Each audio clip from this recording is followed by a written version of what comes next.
So I've gotten a couple of requests on doing a anatomy tutorial.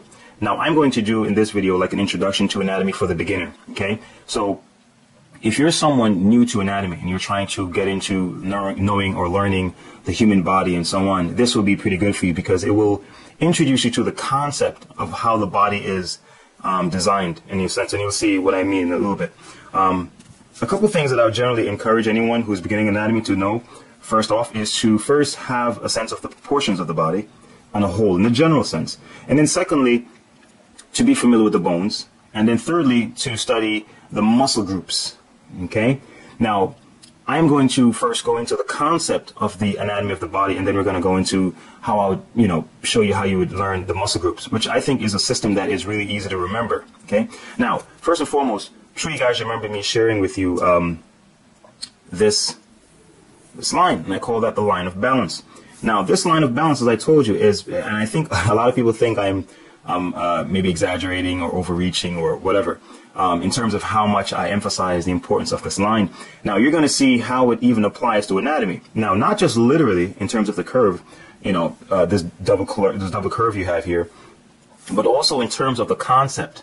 The concept, just like you find the yin-yang, the concept is about complementary opposites, okay? Opposites that complement each other.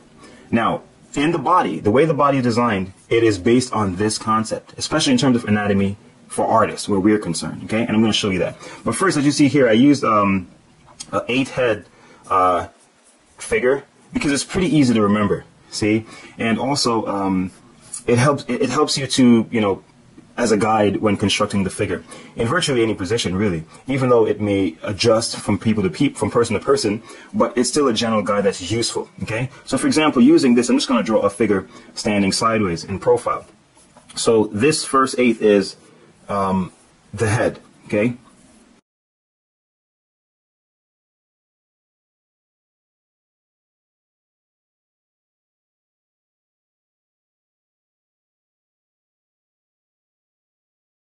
I'm not going to be going into all the individual muscles, but I'm just introducing you to a concept, which you'll see how useful it can really be in terms of breaking down the anatomy of the body really easily. Now, going back to our little symbol here, or the line of balance. So how does this relate to the body? Well, it relates to the body in terms of how the body is designed. Okay, so for example, if we're going to think in terms of this line of balance, you have the concept of push and pull. Right? You have the concept of push and pull. You have the concept of front and back, right? Up and down, like as above, so below. Okay, and you're going to see how all that plays in. And then, in terms of this push and pull, in terms of how the body operates, you have the concept of bend and straighten. Bend and straighten, or flex and extend, as it's used in it. That's the anatomical term for when something bends. It's flexing. And when something is straightening, it's called extending. So muscles that straighten a limb or part of the body are referred to as extensors. Okay? Now, the body is, yes, it's very complex, especially the muscle system and the bone system is very complex. However, the system upon which all of this is based is very simple. It's a very simple system, and it's based on this concept of balance. See, for example, the very body, the body literally standing erect is based on forces that are balanced, forces that are pulling equally on both sides. So let's, for example, examine how this concept plays in. And what you're going to find me doing now, I'm going to show you what are the main muscle groups of the body to know. Because this is the thing. You'll find that once you understand this principle upon which, the muscles operate, then you'll find that as you know the principle, then you'll know the function. See? Because the muscles obey this principle. And once you know the function, you have an idea, okay, the muscle does that, or that part of the body does that, so you'll understand where to find it. And if you know where to find it, it's easier to remember what it looks like. Okay? Now, let's say let's start with the arm, because I'm going to do the different parts of the body. I'm going to do the arm, or the upper limbs, the lower limb, so the legs and thigh, and then I'll discuss the torso, and then I'll discuss the head. And those are the major parts of the body, right? The torso, the lower leg, the upper leg, and the head, right? And you'll see the major muscle groups to know. So let's look at the arm.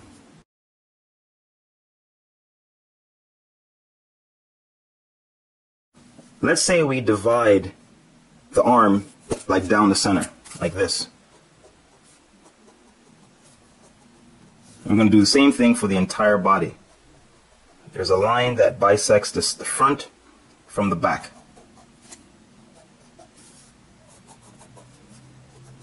Like that. Now, the muscles to the front, their job is to bend. The muscles in the back, their job is to straighten. So what you find is the muscles at the front, let's deal with, I'm going to start with the upper part of the arm, the middle, and the hand, right? So the muscles at the front of the forearm are referred to as flexors. In other words, these are the muscles that pull the hand or the wrist upwards. So in other words, it's almost like looking at let's look at a thing like this, and you have a little fulcrum or joint there, and then you have a string that's pulling this up. So that means these muscles pull, the strings that are attached, or tendons that are attached to the wrist, they pull the hand upwards like that. See, that's their job. They just pull the wrist up. And the muscles at the back of the forearm, right here, they pull the wrist backwards. So in other words, they straighten. So muscles at the back straighten. Muscles at the front bend. Same thing happens at the upper arm. So these muscles at the front, and there are two, the bicep and the brachialis, basically you don't even need to know the names. You just need to know the function, the main principle of balance in the body. These muscles are responsible for basically bending the arm like that. That's their job. So these muscles essentially pull the arm up. And the muscles at the back, the triceps, they straighten the arm. So there you go. You already just learned the four main groups of muscles at the upper arm. The ones that bend and the one that straighten. This is how I relate the bending and straightening to pushing and pulling. Now, think about what happens when you push something. When you push something, what are you doing? You're really technically just extending your arm. And when you pull something, you're basically just pulling or bending your arm.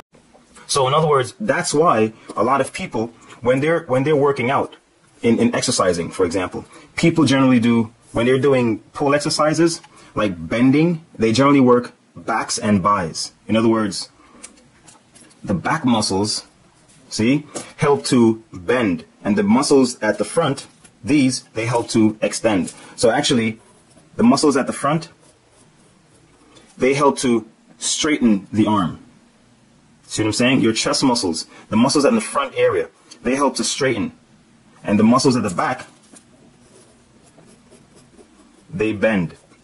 So that's why when you're doing a pull-up, all you're doing technically when you do a pull-up is bending your arm.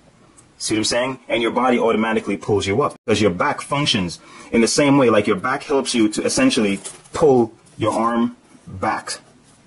And your chest muscles help to pull your arm all the way up. So in essence, you've just seen how knowing this principle helps you to understand the groups of muscles of the back and the chest and the arm. There's a push and pull, right? That's what these two groups do. Now there's a third muscle that helps to twist. And I call them twisters for my sake. And interestingly enough, you find it looks just like this. It's actually shaped just like this. Just like the line of balance. When the arm is straightened, this is the way it is. And essentially what it does is actually called a supinator, because when something is facing up, it's a supine position. When it's facing down, it's a prone position. So basically what this muscle does is flip the arm over. And then the other one, which is the pronator, flips the hand in the opposite direction, and the lower arm in the opposite direction.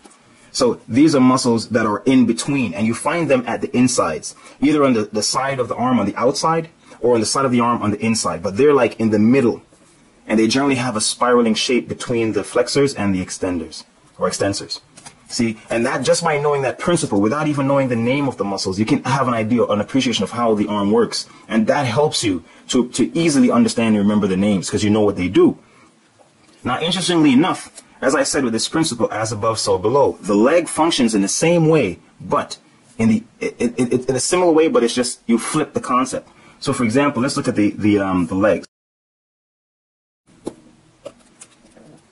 See, in the same way, think about it. In the same way we have the elbow, right? The elbow locks. You can't move you can't straighten your arm beyond a straight line. In the same way, your leg is the same way. It locks right here at the knee, but it locks in the opposite direction.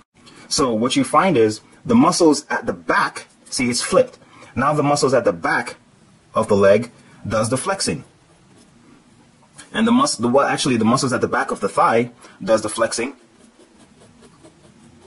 And the muscles at the front of the leg does the flexing. And the muscles at the back of the leg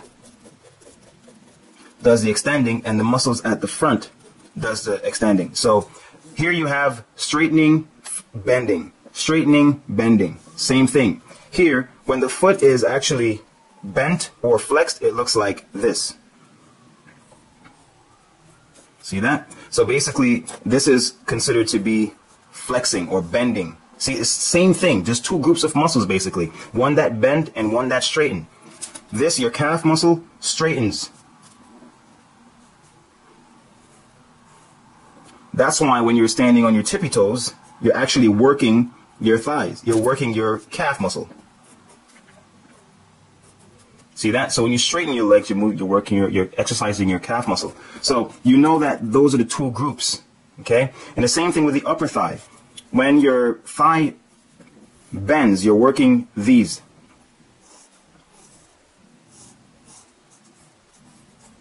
See, so this group bends and this group straightens.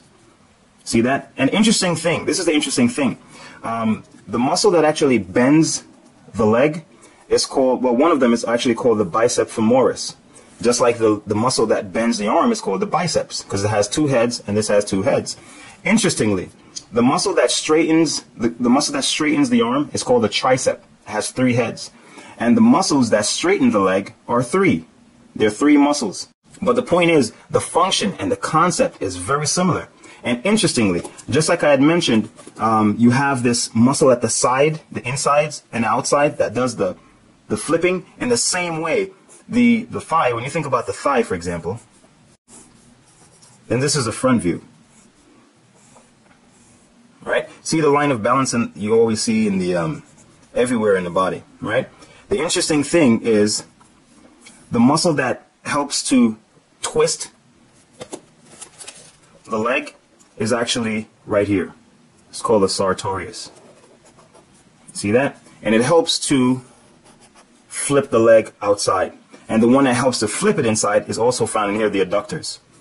See? So you have these spiraling muscles that are the ones that are found in between. They help to do the flipping. So the main groups of muscles are just the pulling, bending, straightening, and twisting. And that's it. Now, the interesting thing is, you just learned basically the main muscle groups in the thigh and the leg, the upper arm and lower arm, right? The upper limbs, lower limbs, and even in the torso, it's pretty much the same. So let's say that's the torso right here, all right? But we're focusing right here. So, of course, the muscles in the back, see, they help to do the straightening, keep the back straight, and the muscles in the front, your abdominal muscles, they do the flexing. So basically, that's why, you know, when you're doing sit-ups, you're pretty much flexing the body. See, that's what you're doing. You know, these pull the body together, and these essentially help to straighten it. You see what I'm saying? And interestingly, again, you have these twisters at the sides. We call them obliques. They help to rotate the torso around and the other way. See, so once you understand this concept of opposites, you pretty much nail the anatomy of the body down to a nutshell. You see what I'm saying? You know, the upper arm are based on these groups of muscles. The legs and thighs are based on these muscles. The torso is based on those muscles. The chest and back. You see, the chest are push muscles, basically. Anything involved in pushing, the chest is involved. Anything involved in pulling the arms back, that's the back. You know, the back muscles. And even the same way with the head. Let's look at the head really quickly. So that's the head in a profile view. All right?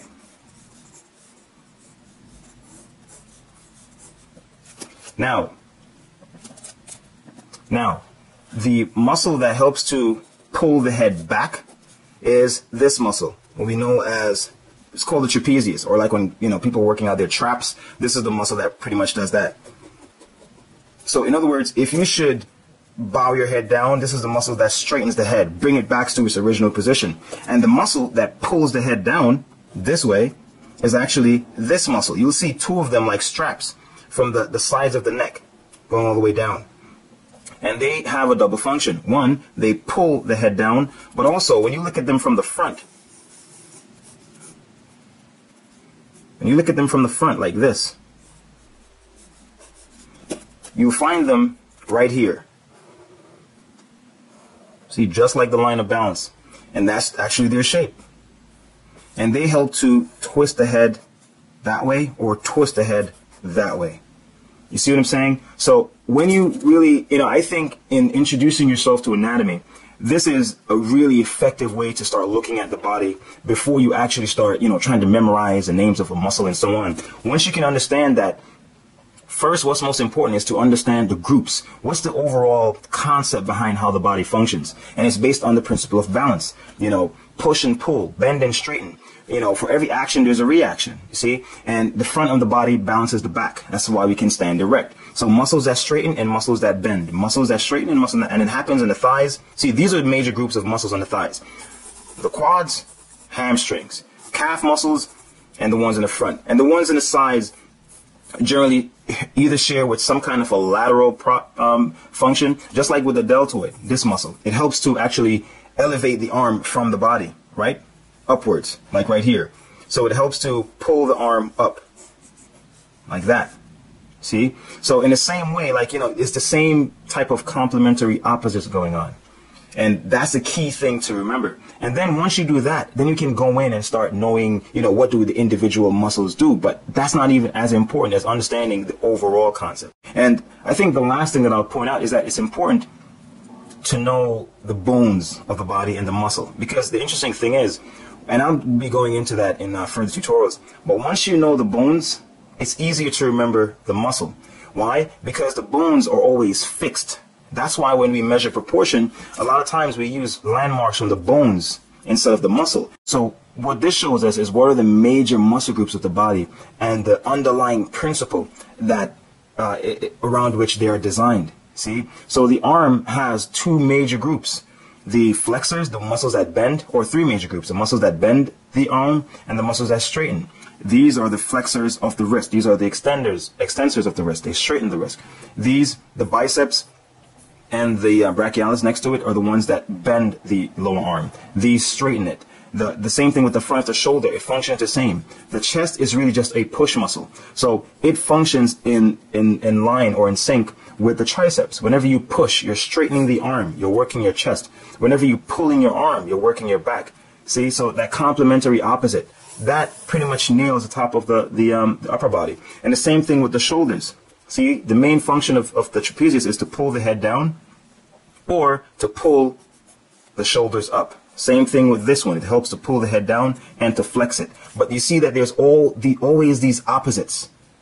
Always these complementary opposites. The same thing with the front of the thighs, and the back of the thighs, the hamstrings and the quads, the calves and the front of the thigh, where the shin bone is. And the same thing with, you know, you see the spiraling muscles. They help to twist. You see the spiraling muscles everywhere. You see them at the neck. They help to twist. You see them at the torso, the obliques. They help to twist. And they follow this spiral. See, you may see them really, they may appear like this, you know, but the main function is that they function like this. See, because they help the body to spin. They help them to spiral. See? And once you get that appreciation of that basic underlying function, it becomes a lot easier for you to remember these muscles.